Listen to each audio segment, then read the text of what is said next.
All right guys, so in this brief video, I want to show you guys the top exercises I would do if I was still a cross-country runner for the upper body specifically.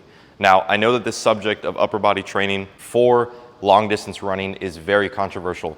In brief, the way I grew up being taught was that it was essentially completely unnecessary. Any amount of mass that you add to your upper body is only going to weigh you down, is what we were told. Now, this logic does make complete sense, but I will explain in a second why it is flawed. We were basically told that if we added 5 pounds of muscle to our upper body, it would be like running with a 5-pound weight vest added to our body in our current frame. Now, the reason this logic is extremely flawed is because there's a massive difference between mass and strength. You can add strength without mass, and you can even add mass to a degree without adding much strength.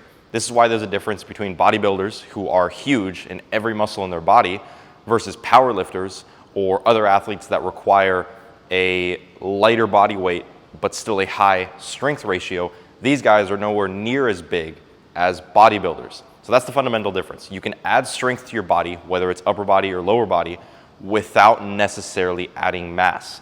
Adding mass a lot comes down to how much you're eating. Bodybuilders, especially in the off season, are pounding calories because they need to grow their bodies, versus powerlifters are not necessarily eating as much or really pushing that calorie surplus to get bigger and bigger and bigger because it's not what they want. So how does this apply to cross-country runners? So you can add strength to your upper body without adding much mass at all. And even if you do add a pound or two, which is not that much, it's gonna benefit you in the long run. It is often the runner that can stay strongest in posture, in biomechanics, in breathing, in lower body, in everything. The one that can stay the strongest for the longest in the race is often the one that can win or succeed in whatever that means. It could be even in a workout. So if you can add just a bit more strength, a bit more postural resilience to your upper body, you're going to be in a much better position than 99% of other cross-country runners. You can make a lot of gains, a lot of this benefit by just hitting it 1 or 2 times a week for even just a few minutes. This is not, you're not going to be implementing some sort of bodybuilder program. Just a little can go a very, very, very long way with this sort of stuff. So let's dive straight into the first exercise. All right, so the first exercise is going to be the ATG or ass to grass style dip. Now I'll just demonstrate a perfect rep real quick.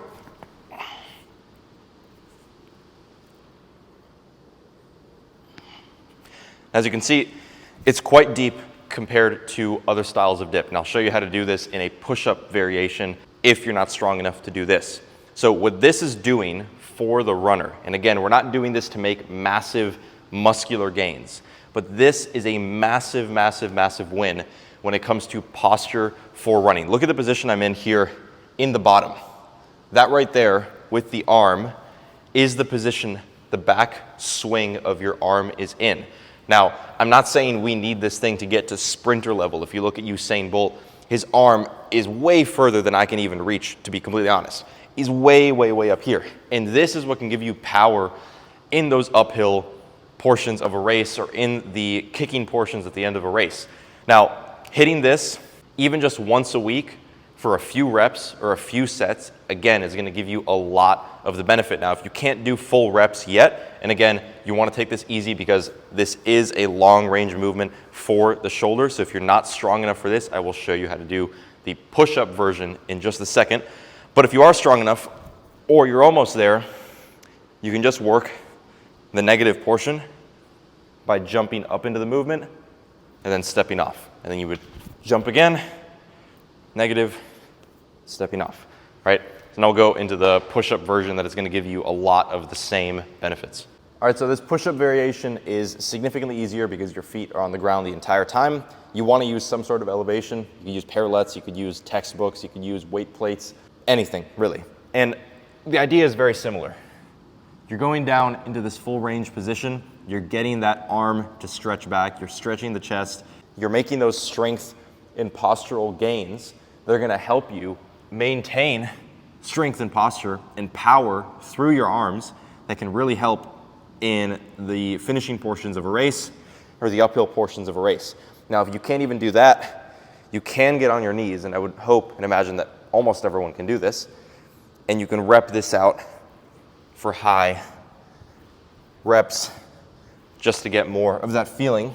But if you do feel that that is too easy, you could also just work the negative portion, and then you would get on your knees, negative portion, get on your knees. Now again, hitting this just once or twice a week for a few reps, a few sets, you don't have to get crazy with the programming here, can get you a lot of the benefits. Now the next movement is a chin-up. Now I understand most people cannot just do a chin-up on their first go, but if you can, fantastic. I will show you a variation of it that'll make it a bit easier here in just a second. But the first two movements were pushing movements, right? Both full range, both really getting that arm to kick back as much as possible. This is the opposite of that. So this is a chin-up. Now again, you don't need to do this very much. Once or twice a week, a few sets, few reps is gonna get you a lot of benefit as a runner. Now what you wanna do is dead hang here and then pull chest to bar, like that. Now if you can't do that, you can use, if you have rings or anything that's gonna hang lower, you can use something like this. Put your feet on the ground. You might want it a little bit higher than it is right now. And then just pull like this. Now, some people might say this doesn't directly translate over to cross country. But again, like I said in the beginning, you can make a lot of strength gains without adding mass. And in the good words of Mark Bell, strength is never a weakness and weakness is never a strength. So if you can add strength while adding little to no muscle mass, because I can understand that as cross-country runners, we want to be as light as possible, because if we are adding too much weight, whether that's from fat or from muscle, it is going to weigh us down to a degree. Now, I don't agree with that entirely. There are cases where you might have so little muscle mass that gaining 5 or 10 pounds is going to put you in a better position, because now you have a bigger muscle that can store more glycogen, that has more power. So get in some form of pulling movement. This could also come in the form of a bodyweight row. Now you could also put this much lower to the ground to make it more difficult, but I'll just show you what it looks like with this.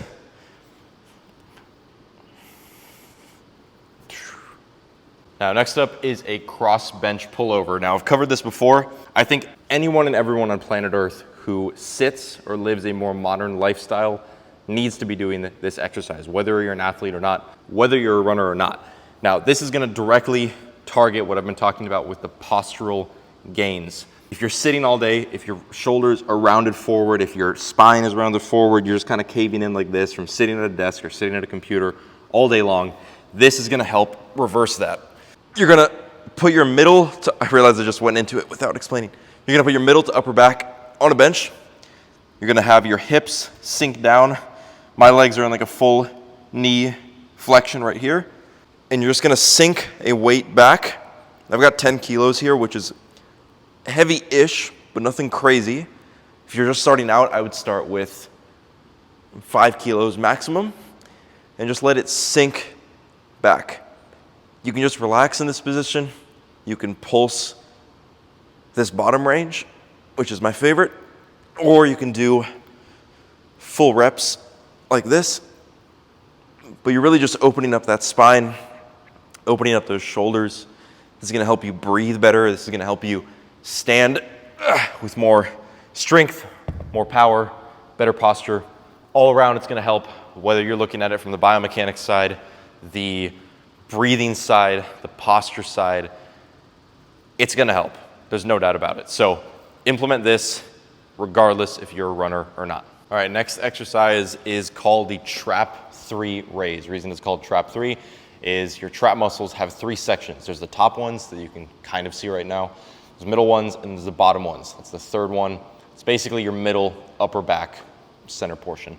Now, this is quite tough from a how much weight you're using perspective. A lot of you might even make gains from not using any weight at all, just using your body weight, right? Now, you're gonna sit on a 45-degree bench just like this, have your basically entire body in a straight line, and you're gonna look forward, you're gonna lock out your arms, and you're gonna make this Y shape with your arms. And then you're gonna lower down very slowly and controlled. This right here is 4 kilos, which is about my working weight. It's difficult, but not impossible. It's a bit hard to talk during it. But this is really just, again, similar to the cross bench pullover, but a bit more strength focused here. You are opening up that part of the body that tends to be quite stuck and quite rounded forward in most modern humans. You're sitting all day like this, working at the computer. Even if you try to correct your spine, it works itself back. And that's not necessarily a bad thing, but you must correct it with something that is going to work the reverse to open you back up.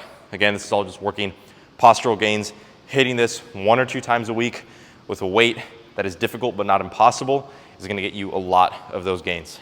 All right, so that's it for this video. There are more exercises you can do for the upper body, a few that I've missed that are probably gonna be very beneficial for you. And again, I'll cover them in other videos. Could be the band pull aparts. So if you do wanna try that, just get an elastic band of sorts and pull like this. Again, that's just gonna work, opening up that posture, gonna help with overall body mechanics, as well as the external rotation with the dumbbell. That's gonna help as well. But bottom line with all of these, if you're a bit skeptical still about trying these out, I completely understand. That's exactly what I was in high school and then community college. But in retrospect, even just doing a little bit of this could have made a big, big difference, especially when it came to my breathing. I had a very shallow breath while I was running, and that could have, of course, been corrected through specific breathing techniques. But if you want to hit it from 2 ends, just having a better, stronger posture that's more opened up, that's more relaxed, is going to allow for better breathing. And I think it's pretty hard to argue with that. So again, if you are skeptical, just try these. Like 1 day of this is you're not gonna get big on accident, for one. You're not gonna accidentally get strong from just doing 1 day. Just do 1 day of a few of these different things and see if it makes a difference in how you feel, especially the dips or the push-up, whichever variation you choose. Just that opening up of this part of the body is so, so, so beneficial to just breathing better. The other ones are also gonna help as well, but I think that one, of all of these, if you could just do that a couple of times a week, you're gonna feel much better in this like running position. You're not gonna be as rounded. You can open your body up a little bit more and it's gonna feel fantastic. There is one more movement actually that I wanna show you real quick that is very basic, but it can lead to a lot of positive gains. That last movement, little bonus movement, is a dead hang. Now, this might seem very basic, but again, this is improving the posture in one of the best ways possible. You can do an active dead hang where you're pulling your shoulders, your scapula down. You can do a passive one where you're kind of letting your shoulders touch your ears. And you should feel a huge, huge, huge stretch and decompression throughout your entire spine, but for me personally, especially in the middle and lower part of the spine and the back. This is, I mean, sure, it's gonna be strengthening your forearms. Trust me, you're not gonna get jacked forearms in accident. I can promise you, it's impossible. But doing this for a minute a day, or a couple minutes cumulative a couple times a week, is just so good. I mean, you can, sort of spin like this. It's gonna open up the lats, it's gonna open up the side, everything. The benefits from this are unmatched. Again, whether you're an athlete or not, you're gonna benefit a lot from that. So that's the end of this video. Hopefully you learned something and enjoyed, and let me know if you implement these things. Again, this was top ATG style movements for the upper body for cross-country runners. Let me know what you think.